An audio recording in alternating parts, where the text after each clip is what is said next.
Well, hey everybody, Mike Griffith here. The Alabama football plane has just landed. I'm here at the Indianapolis airport. Coach Nick Saban is going to come in this room just minutes away from an Alabama press conference here at the Indianapolis airport.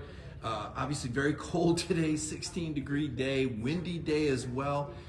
Alabama first on the ground. The Georgia team plane is expected to arrive around 7:30, 7:45, and then Kirby Smart will also come live tonight here on Dog Nation. We've been given permission by the Southeastern Conference and the College Football Playoff Committee to stream these short press conferences, these arrival press conferences with Nick Saban, Kirby Smart. Not really sure if they're going to take questions, what type of information they're going to present, but I'll tell you, when the team plane lands, it just feels real. You know, having covered these national championship games over the years, the Indianapolis setting, I know it's cold, and that's the overwhelming and overarching thought for all of us, and many of you that are traveling up here and your loved ones and friends is, my goodness, how cold it is. But I will say this, the folks up here in Indiana have shown incredible hospitality. You noticed that from the time you arrived at the airport. I know when I flew in, they had a little area there. They were handing out gloves, the media gifts this year, stocking caps and scarves, so they kind of got it.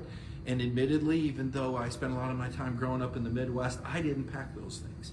So they were right. You know, I was that Southern guy that was like, oh geez, I could use some gloves, I could use a scarf, I could use a hat. And right now I think we could all use a football fix, right? How are we going to get through this weekend without football? We've got to wait until Monday night. And there's been so much breakdown already.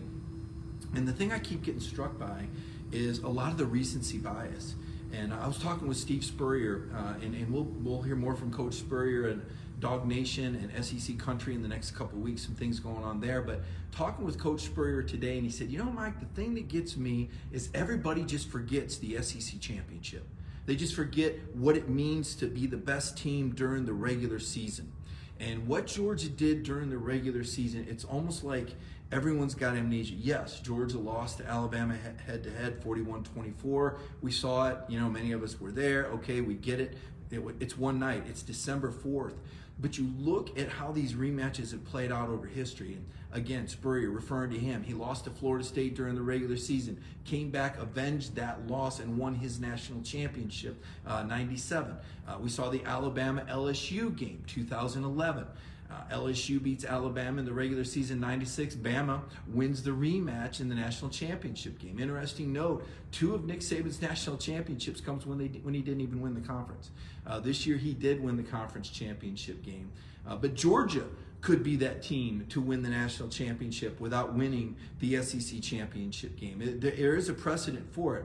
I don't know that there's a precedent for an SEC championship game loser, but there is a precedent for teams that haven't won the SEC championship by virtue of not even playing in it. And certainly Alabama, that was the case in 2017 as well as back in 2011. So right now, a lot of photographers, a lot of cameras out there on the tarmac. I know Curtis Compton from the Atlanta Journal-Constitution, he's out there shooting those photos right now of Alabama. We saw that plane on the tarmac rolling along. I know you've been keeping up with Georgia football all week with Brandon Adams, Dog Nation Daily. Last night, of course, we had our fun, spirited Cover 4.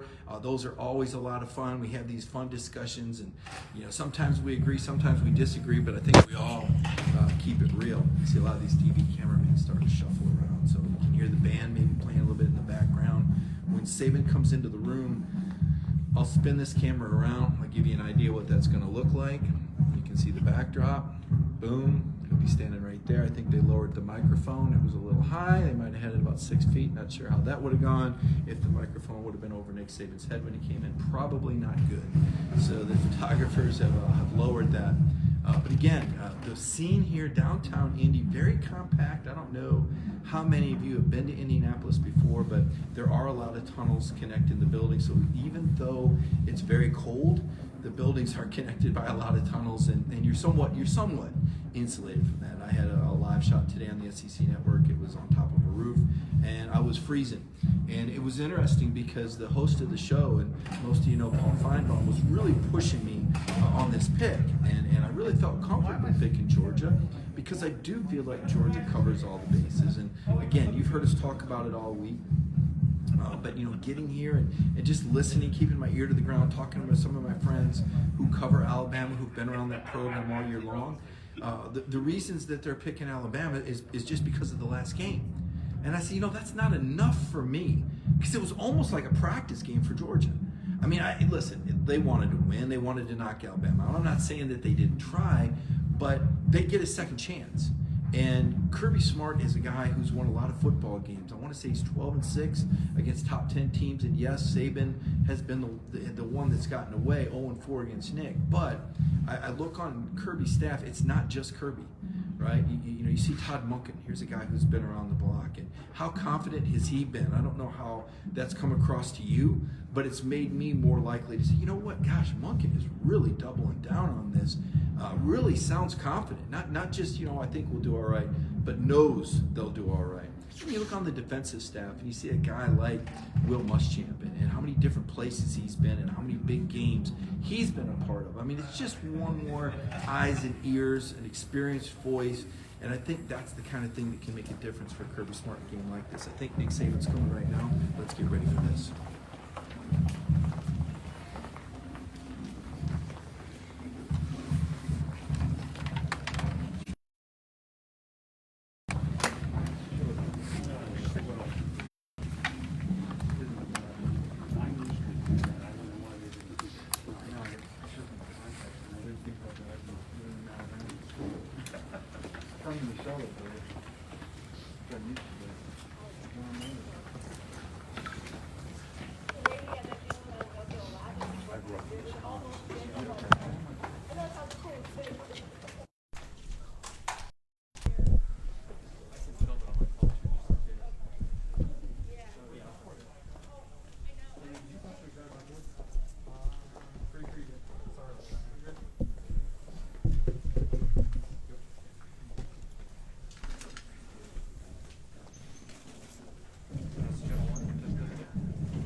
Coach will open real quick and we'll do a couple questions.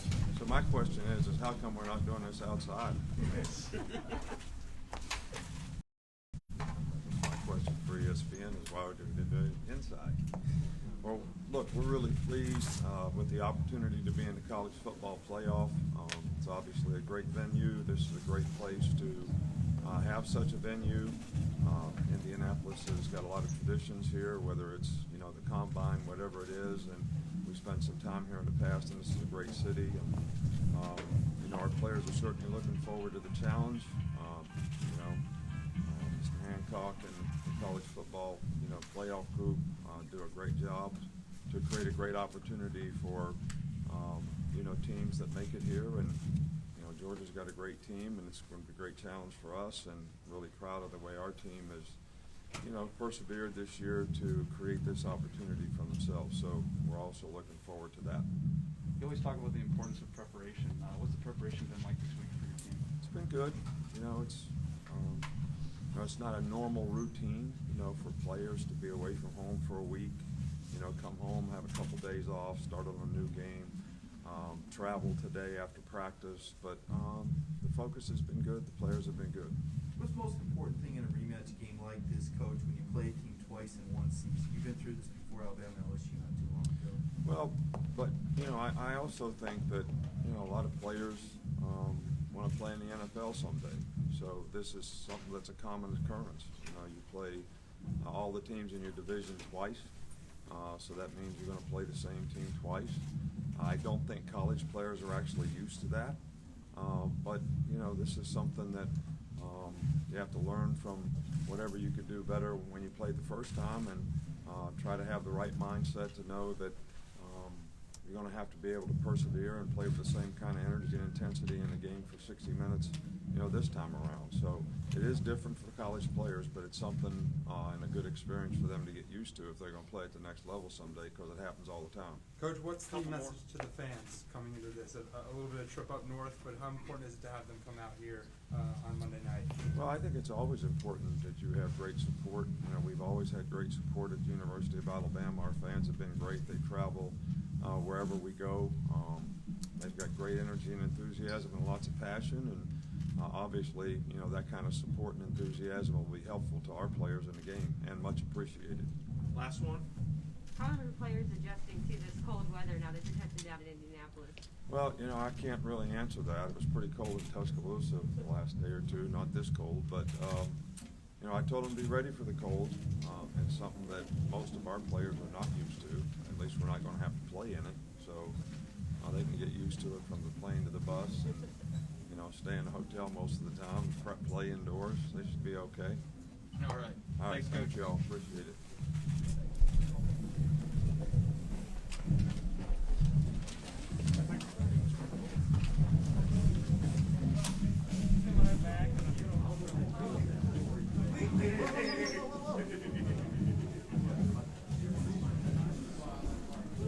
So there you go, Nick Saban.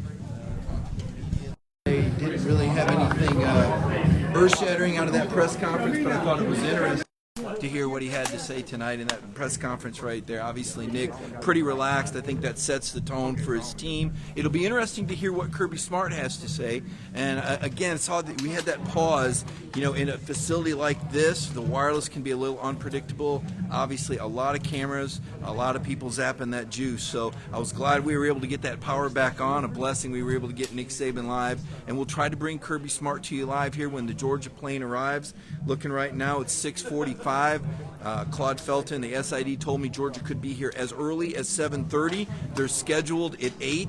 So anytime in that window, 7:30, 8 o'clock, I'm going to try to come live to you right back here on Dog Nation. Hope everybody is having a happy New Year's. Check out our articles on dognation.com and enjoy the night. We'll be hitting back here from Indianapolis in about another 40 minutes to 55 minutes. See you then.